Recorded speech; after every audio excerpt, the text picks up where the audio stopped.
Starting a business in 2024 is a whole new ballgame.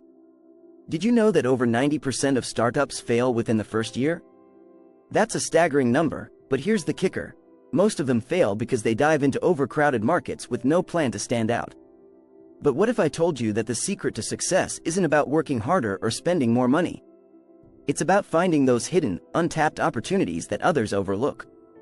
In this video, we're diving into 12 game-changing business ideas that are perfect for beginners. These aren't your typical start a blog or sell on eBay suggestions. We're talking about micro-niche markets, subscription models, and even AI-powered services that are ripe for the picking. Plus, we'll explore how you can turn your passion into a profitable experience, or even go global with a small, handmade product. Stick around, because by the end of this video, you'll have the tools and inspiration to start a business that not only survives but thrives in 2024. Ready to discover your next big idea? Let's dive in. Chapter 1: Micro-Niche Mastery. Finding hidden gems in untapped markets. When you think of starting a business, it's easy to focus on the big, obvious markets. But the real gold often lies in the smaller, less explored niches. Did you know that micro-niches, those hyper-specific markets, can have up to 25% higher conversion rates than broader markets? This is because the customers are highly targeted, and the competition is often much lower. Take the example of Caitlin Pyle, who turned her skill in proofreading into a multi-million-dollar business by focusing on a micro-niche, court transcript proofreading. She didn't try to compete with every proofreader out there. Instead, she honed in on a specific group with a specific need. In her book Proofreading at Home, Caitlin talks about how focusing on this micro-niche allowed her to create a loyal customer base, almost effortlessly. So, how do you find your micro-niche? Start by identifying a problem that's too small for big businesses to tackle but large enough for a dedicated group of people to care about. Research online forums, subreddits, and Facebook groups to see what people are talking about. You might discover a need that's being ignored. Then, tailor your product or service to solve that exact problem. Remember, it's not about reaching everyone, it's about reaching the right ones. Chapter 2: Subscription Success. Build a business with recurring revenue. Subscription-based businesses are booming. In fact, the subscription economy has grown by over 435% in the last 9 years. Why? Because people love the convenience of recurring services, and businesses love the predictable revenue. Take Dollar Shave Club, for example. They started with a simple idea: deliver razors to people's doors every month. By 2016, they had grown so much that Unilever bought them for a whopping $1 billion. The secret sauce? They tapped into a recurring need and offered a solution that was easy to sign up for and even easier to stay subscribed to. If you're thinking of starting a subscription business, consider what people need on a regular basis. But here's where you can stand out: go beyond the obvious. Instead of starting a subscription box for beauty products, why not create one for eco-friendly household supplies or specialty dog treats? These niches are less crowded and can create loyal customer bases. And don't forget to offer a free trial or a low-cost starter kit. This lowers the barrier for new customers and gets them hooked on your service.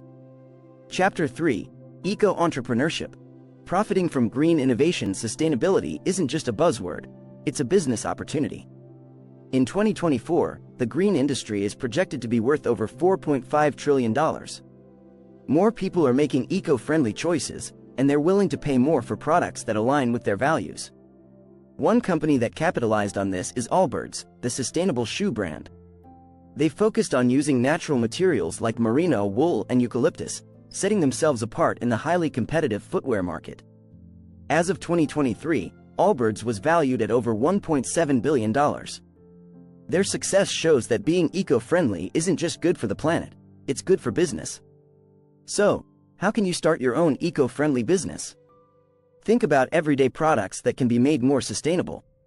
Maybe it's biodegradable packaging, or perhaps it's creating a zero-waste grocery delivery service. Partner with suppliers who share your values, and make your sustainability efforts transparent to your customers. People love supporting businesses that make a positive impact, especially when they feel like they're part of the solution. Chapter 4: Digital Nomad Ventures. Business ideas for the freedom seeker. The idea of working from a beach in Bali while running a business isn't just a dream, it's a reality for many digital nomads. The number of digital nomads worldwide is expected to reach 1 billion by 2035, according to some estimates. And with remote work becoming more mainstream, now is the perfect time to start a business that doesn't tie you to one location.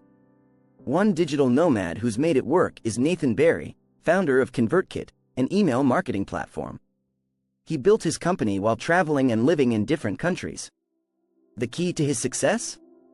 Offering a service that's entirely online and scalable. Nathan didn't need a physical office or a large team in one place. Instead, he focused on building a remote team and a product that served customers globally.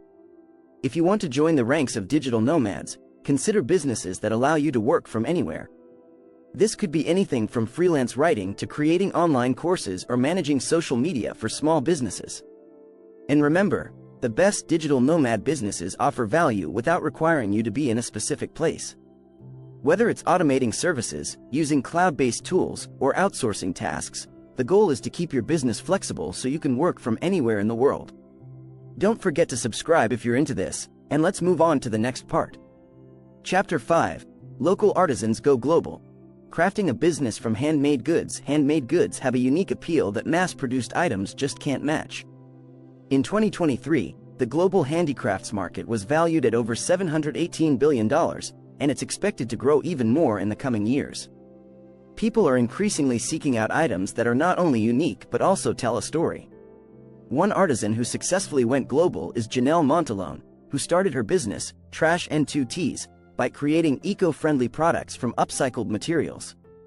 She didn't just sell her products locally. She leveraged platforms like Etsy and Instagram to reach a global audience. As Janelle mentioned in her book The Upcycled T-Shirt, your tribe is out there, they just need to find you. And find her they did. To take your craft from local to global, start by perfecting your online presence. High-quality photos and engaging descriptions are essential. Use platforms like Etsy, Shopify, and even Amazon Handmade to reach a broader audience. Also, consider the power of social media, particularly Instagram and Pinterest, for showcasing your work. These platforms are visual by nature, making them perfect for artisans. Don't be afraid to tell your story. Customers love knowing the hands behind the product. Chapter 6. AI-Powered Services. How to start a business in the AI boom. Artificial intelligence isn't just for tech giants anymore. Small businesses can also tap into the AI boom, which is expected to add $15.7 trillion to the global economy by 2030. What's great is that you don't need to be a tech expert to start an AI-powered service. Take Jarvis, an AI writing assistant that helps businesses create content. Jarvis was built to assist non-writers in generating blog posts, social media updates, and even marketing copy. The beauty of this tool is that it leverages AI to make complex tasks simple. As the founders noted in their book AI for Entrepreneurs, the future of AI isn't about replacing humans, it's about enhancing human capabilities. If you're considering an AI-based business, think about everyday tasks that can be automated or improved with AI. For example, you could start an AI-powered virtual assistant service, helping small businesses manage appointments, emails, and customer queries. Alternatively, consider AI analytics services that help businesses make sense of their data. The key is to identify a pain point that AI can address efficiently and then build a service around it. Chapter 7. Urban Farming. Cultivate profits with small-scale agriculture. Urban farming is more than a trend, it's a growing industry. With the global urban population expected to reach 68% by 2050, the demand for fresh, locally grown produce is on the rise. What's exciting is that you don't need acres of land to start an urban farm. One inspiring example is Curtis Stone, author of The Urban Farmer. Curtis started his urban farm on less than half an acre of land in Canada, yet he managed to generate a 6-figure income. His strategy? Focus on high-value crops like microgreens and salad mixes that grow quickly and can be sold to local restaurants and farmers markets. Curtis famously said, "You don't need a lot of space, just the right crops and the right customers. If you're interested in urban farming, start by researching what's in demand in your area." High-density, fast-growing crops are ideal for urban environments. Consider starting with something simple like microgreens, which can be grown indoors and harvested in just a few weeks. You can also explore rooftop gardens, vertical farming, or even aquaponics to maximize space. Partner with local restaurants or set up a booth at a farmer's market to sell your produce. The goal is to keep it local, fresh, and sustainable. Chapter 8: Experience Economy. Turning passions into profitable events. We're living in the experience economy, where people are more interested in creating memories than buying things. This shift has opened up opportunities for entrepreneurs to turn their passions into profitable events. The global experience economy is expected to reach $12 billion by 2028, driven by people's desire for unique and meaningful experiences. One entrepreneur who capitalized on this trend is David Heinemeier Hansson, co-founder of Basecamp and author of Rework. While known for his software, David also started the Rework Workshop, an event series that teaches entrepreneurs how to build better businesses. The workshops aren't just about learning, they're about connecting with like-minded people in a meaningful way. David once said, "The best businesses don't sell products, they create experiences." To turn your passion into a profitable event, start by identifying what makes your skill or hobby unique.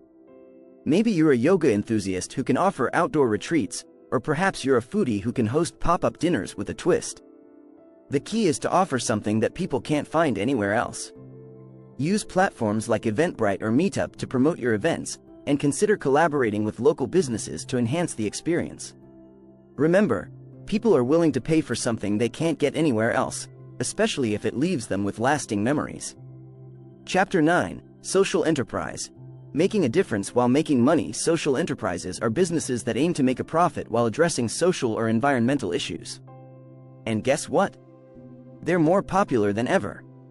In fact, a study from the Global Entrepreneurship Monitor found that nearly 40% of startups in 2023 were focused on social impact. People are increasingly drawn to brands that stand for something beyond profit.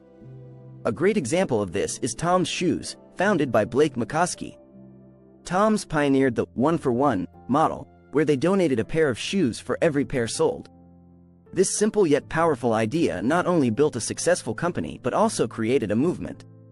As McCoskey wrote in Start Something That Matters, when you incorporate giving into your business model, your customers don't just like you, they love you. If you're thinking about starting a social enterprise, start by identifying a cause you're passionate about. Whether it's environmental sustainability, education, or healthcare, choose a mission that resonates with you and your target audience. Then, integrate this mission into every aspect of your business, from your product design to your marketing strategy. Customers today are savvy. They can spot inauthenticity from a mile away. So, be genuine in your efforts, and make sure your impact is measurable and transparent. Chapter 10: Tech for Non-Techies. Simple app ideas you can start today. You don't need to be a tech genius to create a successful app. In fact, some of the most popular apps are built on simple ideas. The global app economy is expected to hit $935 billion by 2024, and there's plenty of room for newcomers who can solve real problems. Consider Pat Flynn, a well-known entrepreneur who co-created the Smart Podcast Player. Flynn isn't a developer, but he saw a gap in the market for a podcast player that catered to podcasters' needs. He worked with a developer to bring his idea to life, and it's been a hit ever since. As Flynn explains in Will It Fly? You don't need to be the smartest person in the room. You just need to know how to find the smartest people. If you're interested in creating an app, start by identifying a simple, specific problem that an app could solve. It doesn't have to be groundbreaking. Sometimes the most effective apps solve small, everyday issues. For instance, you could create an app that helps people organize their grocery shopping or manage their daily habits. Partner with a freelance developer if you don't have coding skills, and focus on creating a user-friendly experience. Remember, simplicity is key. Your app should do one thing really well. Your support means the world to us. Subscribe now to keep the content coming.